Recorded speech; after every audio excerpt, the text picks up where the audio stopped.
നീ പേടിക്കണ്ട, നിന്നെ സുരക്ഷിതമായി ഞങ്ങൾ ഈ സ്റ്റേറ്റ് കടത്തി തന്നേക്കാം. പോരെ? അത് മതി. കംപ്ലീറ്റ് വാഹനങ്ങളും പോലീസ് അരിച്ചു പറക്കിക്കൊണ്ടിരിക്കുക. 2-3 ദിവസത്തേക്ക് നീ ഇവിടെ നനങ്ങണ്ട. ഇങ്ങോട്ടൊരു ഈച്ച പോലും കിടക്കില്ല.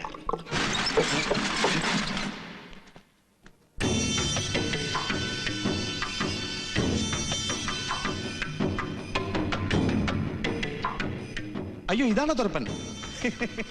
തുറപ്പനെ പിടിച്ചു എന്ന് പറഞ്ഞപ്പോ ഞാൻ കരുതി അരിച്ചാക്ക് തുറക്കുന്ന തുറപ്പനാണെന്ന്. പോലീസുകാരിട്ടിരിക്കുന്ന സ്ഥാനപ്പേരാടൂ തുറപ്പനെന്ന്.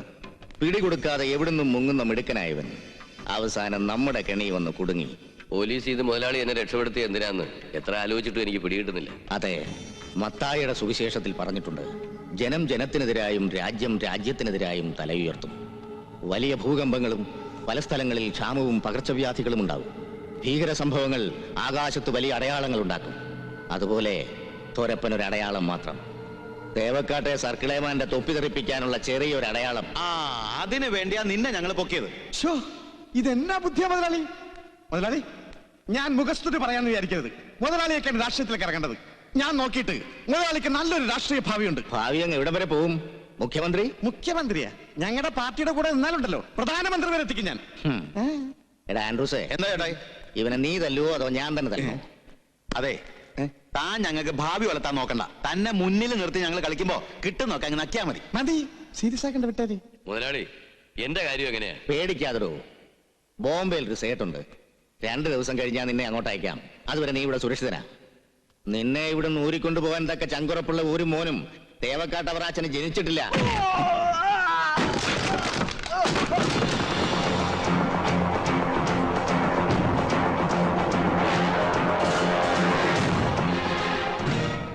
തേവക്കാട്ടവറാച്ചൻ 6ാമതൊരുവൻ ജനിച്ച വിവരം മുതലാളി അറിഞ്ഞു കാണുകയല്ല. അമ്മജീവനെ പെറ്റി കിടക്കുമ്പോ അറിയിക്കാൻ ഒത്തില്ല, ക്ഷമിക്കണം.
തോക്കെടുത്ത് കൊല്ലണം അവനെ.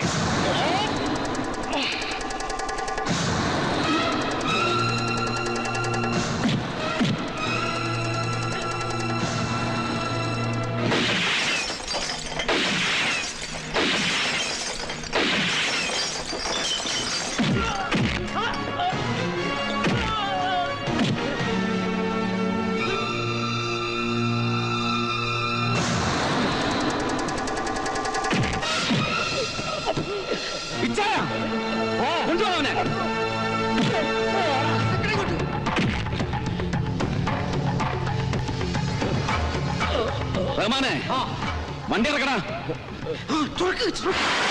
തോരപ്പനെ കൊണ്ടുപോയി കൂട്ടിലിടുന്നതിൽ ആർക്കും വിരോധമില്ലല്ലോ. എന്തെങ്കിലും വിരോധമുണ്ട് പറഞ്ഞാ മതി, ഞങ്ങളൊന്ന് നിങ്ങളെ കൂടെ കൊണ്ടുപോയിക്കോളാം.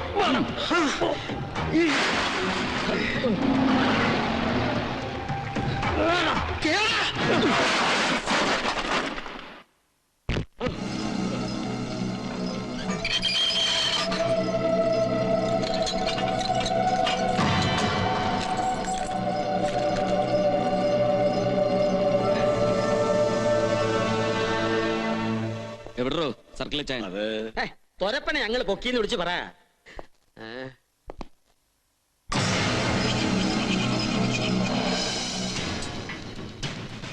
ഏതവനടാ സ്റ്റേഷനിൽ കയറി വെച്ചോക്കുന്നേ? ആരാ ഇത് ഞാൻ? പോൾ സാറിന് പകരം ചാർജ് എടുത്ത പുതിയ CI ആണ്. സർ, പഴയ CIയുടെ ബ്രദേഴ്സാണ് സർ. ഇവിടെ കയറി നിറങ്ങാൻ നിന്റെയൊക്കെ തറവാട്ട് പോയാടാ പോലീസ് സ്റ്റേഷൻ. സർ, ഇവനാ ഇവിടുത്തെ കസ്റ്റഡിയിൽ നിന്ന് ചാടിപ്പോയ പ്രതി. നിന്നെമാര് തല്ലിയോടാ? തല്ലിയേമാന് പ്രതിയെ തല്ലി ചായ്ക്കാൻ നിങ്ങൾക്ക് ആരുടെ അധികാരം? നിന്റെ ഇച്ചാന്റെ പരത്തി കിടന്നുള്ള ഷൈനിങ് ഒന്നും വേണ്ട. SP അവനെ ഓഫീസിലേക്ക് വിളിപ്പിച്ചിരിക്കുക. ഇപ്പൊ അവന്റെ തൊപ്പി തെറിച്ച് കാണും. സർ, അവനെ കടത്തിക്കൊണ്ടുപോയത് PK ഗ്രൂപ്പാണ്.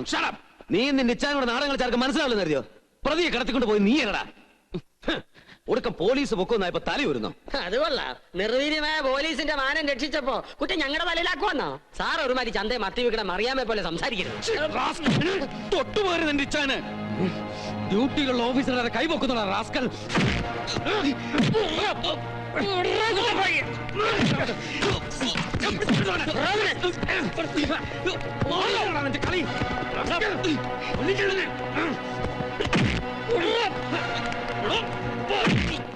ഈ സർക്കിൾ PK ഗ്രൂപ്പിന്റെ ആളാ. നിങ്ങൾ വേഗം നിന്ന് തേവക്കാട്ട് വീരോടെ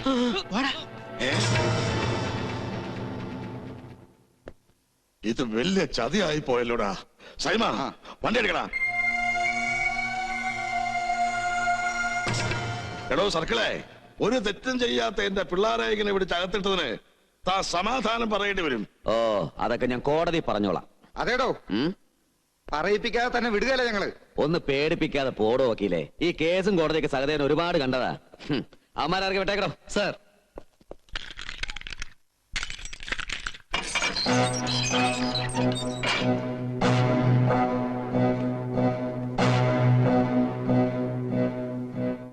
വാടാ മക്കളെ. തേവക്കാട്ടുകാര് മനസ്സ് വെച്ച തന്റെ ഈ യൂണിഫോം എന്നേക്കുമായി ഊരിച്ച് ചെമ്മീൻ ഉണക്കുന്നിടത്ത് കാക്കയെ ഓടിക്കാൻ നോക്കൂത്തിയായിട്ട് നിർത്തും. അതിനുവേണ്ടി അങ്ങ് മേളിലോട്ട് ഏത് കോടതി വരെ വേണേലും ഞങ്ങൾ പോകും. അതൊന്നും വേണ്ടി വരത്തില്ല ചായ. ഈ കണക്കിന് തീർപ്പ് കൽപ്പിക്കാൻ തേവക്കാട്ട കോടതി തന്നെ ധാരാളമാ. ഒന്ന് അലക്കി വെളുപ്പിക്കാനെങ്കിലും തനിക്ക് യൂണിഫോം ഒന്ന് ഊരി വെക്കേണ്ടി വരുമല്ലോ. അപ്പൊ കാണാം. എന്താടാ, ഭീഷണിയാണോ? ഈശോയെ, ഭീഷണിയല്ലേ മാനെ? ചെയ്യാൻ പോകുന്ന കാര്യങ്ങൾ മുൻകൂട്ടി പറയുന്നത് പണ്ടേ ഈ കുട്ടപ്പായുടെ ഒരു വീക്ക്നെസ്സാ. വാടാ. അപ്പൊ സൗകര്യം പോലെ എപ്പോഴാന്ന് വെച്ചാ നമുക്ക് ഈ കണക്കുകൾ കൂട്ടിയും കിഴിച്ചും നോക്കിയിട്ട് മൊത്തം മുതല് ഞാൻ അങ്ങ് സാറിന് തരും. SP-യോട് ഞാൻ സംഭവങ്ങളുടെ സത്യാവസ്ഥ മുഴുവൻ ബോധ്യപ്പെടുത്തിയതാ. പക്ഷെ PK ഗ്രൂപ്പുകാർ മിനിസ്ട്രി ലെവലിൽ സ്വാധീനം ചെലുത്തിയത് കൊണ്ട് അദ്ദേഹത്തിന് പോലും എന്നെ സഹായിക്കാൻ ഒത്തില്ല. ഇത്രയും കാലം സത്യസന്ധമായി ജോലി ചെയ്തതിന് എനിക്ക് കിട്ടിയ കൂലിയാ ഈ സസ്പെൻഷൻ. അപ്പാ, പല പ്രാവശ്യം ഒരു പ്രശ്നങ്ങൾ ഉണ്ടാക്കിയിട്ട് നമ്മൾ ക്ഷമിച്ചു. ഇനി ഇങ്ങനെ ഒതുങ്ങി കൊടുക്കാൻ നിന്നാലുണ്ടല്ലോ PK ഗ്രൂപ്പ് നമ്മുടെ തലയിൽ കയറും. തിരിച്ചു കൊടുക്കേണ്ടത് അതാത് സമയത്ത് കൊടുത്തില്ലേല് പിന്നെ തേവക്കാട്ടുകാരുടെ നെഞ്ചത്ത് ചവിട്ടിയുന്ന അവന്മാർ ഇനിയും തോന്നിയാസം കാണിക്കും. മനഃപൂർവ്വം അവരിങ്ങനെ ദ്രോഹിക്കാൻ തുടങ്ങിയതിനൊരു അവസാനം എവിടെ ചെന്ന? അപ്പാ, എന്നതായാലും ഇതിന് ഉടനെ ഒരു തീരുമാനം എടുത്തേ പറ്റൂ. തേവക്കാട്ടുകാരെ ഇന്ന് വരെ അറിഞ്ഞുകൊണ്ടൊരു ദ്രോഹവും ആർക്കും ചെയ്തിട്ടില്ല. എന്നിട്ടും അവന്മാർ എന്നാത്തിലാ നമ്മളെ ഇങ്ങനെ ഉപദ്രവിക്കുന്നേ? അവന്മാരെ എനിക്കൊന്ന് നേരിട്ട് കാണണം.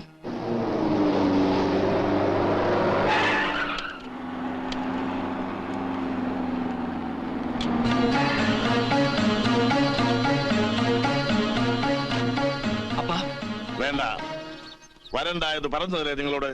പിന്നെ എന്നാത്തിനാ വെറുതെ? അപ്പൻ ഒറ്റയ്ക്ക് അതിന് ഞാനിവിടെ വഴക്കുണ്ടാക്കാനൊന്നും വന്നതല്ല.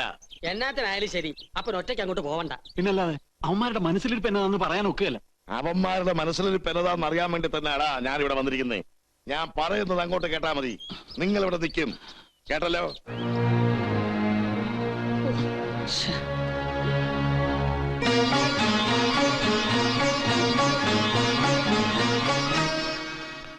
ആരുമില്ലേടാ ഇവിടെ?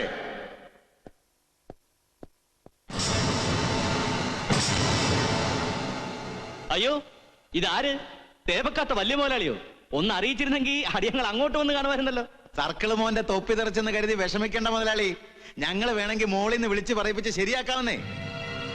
ഈ നാട് അടക്കി ഭരിച്ചിരുന്ന തേവക്കാട്ടുകാർക്ക് ഇപ്പൊ കഷ്ടകാലമാണല്ലോ മുതലാളി. ബ്രാൻഡി കച്ചവടം പോയി, ബ്ലേഡ് കമ്പനിയും പോയി, ഇപ്പതാ മകന്റെ തൊപ്പിയും പോയി. ഇനി എന്തൊക്കെ പോകാൻ കിടക്കുന്നു? സ്വന്തം മക്കളുടെ ജീവൻ പോകുന്നവരെ കാണേണ്ടി വരൂടോ തനിക്ക്. അവനെ തടയണ്ട. തേവക്കാട്ട് അവരാച്ചനെ അവൻ അടിക്കണമെങ്കിൽ അടിക്കട്ടെ. അടിയടാ. എന്നതാടാ, നിന്റെ കൈ പൊങ്ങത്തില്ലയോ? നിന്റെയൊക്കെ കുടുംബത്തെ കയറി വന്ന് ഈ കരളെക്കുറ്റി നോക്കി ഒന്ന് തരണമെന്ന് വിചാരിക്കാൻ തുടങ്ങിയിട്ട് ദിവസങ്ങൾ കുറയായി. ഇപ്പോഴാ തരപ്പെട്ടത്. എടാ, കള്ള് കച്ചവടം മുതലൊക്കെ സ്വർണ്ണ കച്ചവടം വരെ ചെയ്യുമ്പോഴും തേവക്കാട്ടുകാർ ഒന്നു നോക്കാറുണ്ട്, നേരും നെറിയും. പക്ഷെ നിന്റെയൊക്കെ ഈ നേരും നെറിയെ കെട്ട കളിയുണ്ടല്ലോ, അത് എന്റെ പിള്ളേരുടെ നെഞ്ചത്തെ ചവിട്ടിയിട്ട് വേണ്ട, മനസ്സിലായോടാ? നേർക്ക് നേരെ നിന്ന് നല്ല അന്തസ്സായി കച്ചവടം ചെയ്ത് തോപ്പിക്ക്, അല്ലാതെ ചതിയിലൂടെ ആരെയും തോപ്പിക്കരുത്. എന്റെ പിള്ളേരെ ഇത്രമാത്രം ഉപദ്രവിക്കാൻ ഞങ്ങൾ എന്നാ തെറ്റാടാ ചെയ്തത്? ഇടുവാ അവറാച്ച,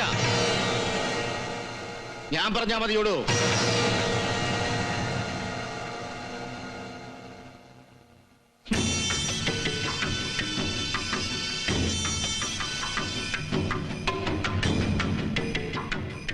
തനിക്കെന്താടോ എന്നെ മനസ്സിലായില്ലേ? ഓർമ്മയ്ക്കൊരു 10-25 കൊല്ലത്തെ പഴക്കം കാണും. PK ഗ്രൂപ്പ് എന്ന് പറഞ്ഞാലൊന്നും തനിക്ക് മനസ്സിലാവില്ല. ചിലപ്പോ പാറക്കാടൻ കൊച്ചൗസേപ്പ് എന്ന് പറഞ്ഞാൽ മനസ്സിലാവും.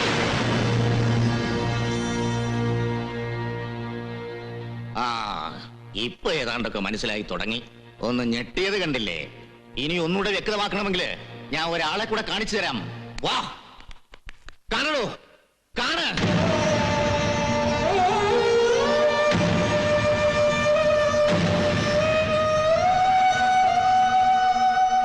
കണ്ടിട്ട് തനിക്ക് വിശ്വാസം വരുന്നില്ല അല്ലേ? അത്രയ്ക്ക് അങ്ങോട്ട് മാറിപ്പോയവള്.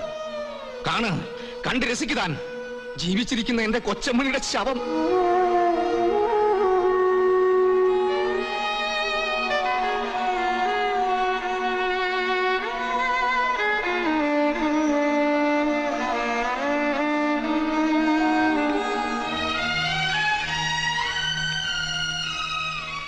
എന്നാപ്പാ എന്നാ ഉണ്ടായേ?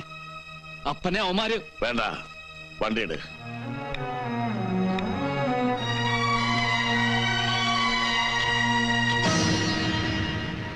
കൊച്ചിയിലുള്ള ഞങ്ങൾ ഈ നാട്ടിൽ വന്ന് എന്തിനാ ഈ നല്ല കാര്യങ്ങളൊക്കെ ചെയ്യണത് എന്ന് ചോദിച്ചാൽ അതിന് ഒരുപാട് ഉത്തരങ്ങളുണ്ട്. നിങ്ങളുടെ നാട്ടിലെ ഈ ഇരിക്കുന്ന പെങ്കൊച്ചുങ്ങളുടെ കഴുത്തിൽ മിന്നു കയറുമ്പോ എന്റെ കത്തുന്ന നെഞ്ചിനകത്തൊരു തണുപ്പ, മധുരമുള്ള പ്രതികാരത്തിന്റെ സുഖമുള്ള തണുപ്പ്. എന്താണെന്നറിയാവോ? എന്റെ ഏക മകൾ കൊച്ചമ്മണിയുടെ കല്യാണം മുടക്കിയ നാടാണിത്. ആ നാട്ടിൽ വന്ന് ഇവിടത്തെ പെങ്കൊച്ചുങ്ങളുടെ കല്യാണം ഞാൻ നടത്തുമ്പോ നിങ്ങൾ തന്നെ പറ, ഒരു സുഖമൊക്കെ ഉണ്ടായില്ലേ? മനസമ്മതവും കഴിഞ്ഞ് കല്യാണച്ചക്കനോടുള്ള അടങ്ങാത്ത സ്നേഹവുമായി എന്റെ മോള് കല്യാണത്തിന് കാത്തിരിക്കുമ്പോഴാ അറിയണത് കല്യാണച്ചക്കൻ എന്റെ മോളെ വേണ്ടാന്ന് വെച്ചിട്ട് ഒരു അന്യജാതിക്കാരി പെണ്ണിനെ കെട്ടിയെന്ന്. ചാവാൻ വേണ്ടി വിഷം കഴിച്ചെങ്കിലും എന്റെ മോള് ചത്തില്ല. പക്ഷെ ആ നടുക്കത്തിൽ ഹൃദ്രോഗിയായ എന്റെ പെമ്പ്രനൂത്തി അങ്ങ് പോയി. അങ്ങനെ 2 ശവങ്ങളാ അവരെനിക്ക് സമ്മാനിച്ചത്. മരുന്നും മന്ത്രവും ഒക്കെ ആയിട്ട് ഒന്നിന്റെ ഉള്ളിൽ ഇപ്പോഴും ഇച്ചിരി ജീവനുണ്ടെന്ന് മാത്രം. ഞങ്ങളെ ചതിച്ച തറവാട്ടുകാർ ആരാണെന്നറിയണ്ടേ? തേവക്കാട്ടുകാർ. നിങ്ങളൊക്കെ വാഴുന്നവരായി കാണുന്ന തേവക്കാട്ട് അവറാച്ചന്റെ മൂത്ത മകൻ കുരുവിളയുമായിട്ടായിരുന്നു എന്റെ മോളുടെ മനസ്സമ്മതം. അന്യദിക്കിന്ന് വന്ന അവർ ഈ കുഴപ്പങ്ങൾ ഉണ്ടാക്കിയത് വെറുതെ അല്ല, പ്രതികാരമല്ലേ മനസ്സിൽ? തേവക്കാട്ടരെ നശിപ്പിക്കാതെ അവരിനി പോവെന്ന് തോന്നുന്നില്ല. കാര്യം എന്തൊക്കെ പറഞ്ഞാലും ശരി, തെറ്റ് ഇച്ചാന്റെ ഭാഗത്ത് തന്നെ. നീ എന്തറിഞ്ഞിട്ടാടാ സംസാരിക്കുന്നത്? ഇച്ചാന്റെ ഭാഗത്ത് ഒരു തെറ്റുമില്ല. മനസമ്മതം കഴിഞ്ഞ പെണ്ണിനെ വേണ്ടാന്ന് വെച്ചിട്ട് ഇച്ചാൻ ചേച്ചിയമ്മയെ വിവാഹം കഴിച്ച തെറ്റ് തന്നെ. ശരിയാ, തെറ്റെന്റെ ഭാഗത്ത് തന്നെയാ. പക്ഷെ ഞാൻ ചെയ്തത് തെറ്റാണെന്ന് ഈ ഇരിക്കുന്ന നമ്മുടെ അപ്പം പറയുകയല്ല. അമ്മയുടെ സ്ഥാനം നൽകി നിങ്ങളൊക്കെ ചേച്ചിയമ്മയെന്ന് വിളിക്കുന്ന എന്റെ ഭാര്യ ഉണ്ടല്ലോ, അവളും പറയുകയല്ല ഞാൻ തെറ്റുകാരനാണെന്ന്. മനസ്സമ്മതം കഴിഞ്ഞ പെണ്ണിനെ മറന്നിട്ട് അന്യജാതിപ്പെട്ട ഊരും പേരും ഇല്ലാത്തൊരു അനാഥ പെണ്ണ് ഞാൻ കെട്ടിയത് തെറ്റ് തന്നെയാണ്. പക്ഷെ അത് ഞാൻ ചെയ്യാനുണ്ടായ സാഹചര്യം എന്താണെന്ന് കൂടി നിങ്ങൾ അറിയണം. സമൂഹ വിവാഹ പന്തലിൽ വരണത്താതെന്ന് കണ്ണീരൊഴുക്കിയ ഒരു പാവം അനാഥ പെൺകുട്ടിയെ ചൂണ്ടിക്കാണിച്ചുകൊണ്ട് ഈ അപ്പൻ ആജ്ഞാപിച്ചപ്പോ എന്റെ ഇഷ്ടവും ആഗ്രഹവും ആചാരവും എല്ലാം മറന്ന് ഞാൻ അനുസരിച്ചത് തെറ്റ് തന്നെയാ, സമ്മതിച്ചു. പക്ഷേ അതിലെവിടെയൊക്കെ ഒരു ശരി ഉണ്ടായിരുന്നു. ഇല്ലെന്ന് പറയാൻ പറ്റുമോ നിങ്ങൾക്ക്? ഒന്നും മനഃപൂർവ്വമല്ലായിരുന്നു. നിങ്ങളുടെ അമ്മച്ചിയുടെ ഓർമ്മ ദിവസത്തിന്റെ അന്ന് ആദ്യമായിട്ട് നടത്തുന്ന സമൂഹ വിവാഹം.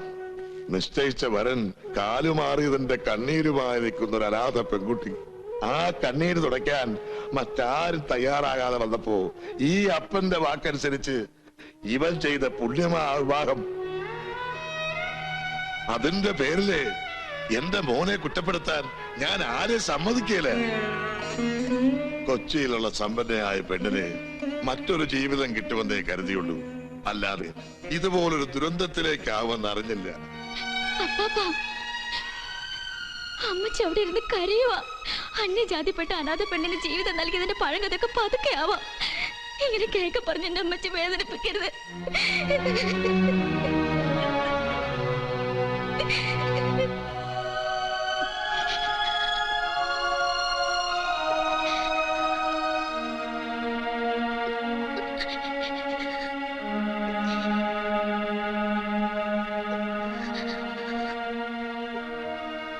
ചേച്ചിയമ്മേ,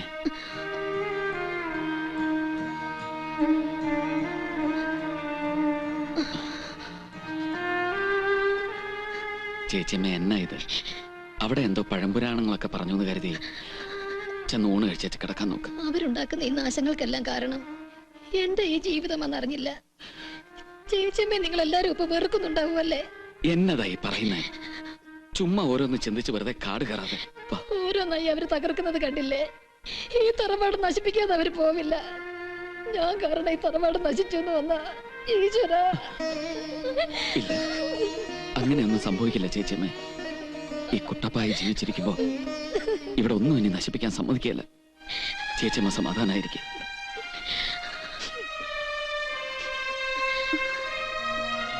അമ്മച്ചി, അമ്മച്ചി അത്താഴം കഴിക്കാത്തോണ്ട് അവിടെ ഇളയമ്മമാരൊന്നും കഴിച്ചിട്ടില്ല. എന്നാത്തിന് അമ്മച്ചി അവരെ ഇങ്ങനെ പട്ടിണി കിടന്ന്? വാ, വന്ന് അമ്മച്ചി വല്ലതും കഴിക്ക. വാ.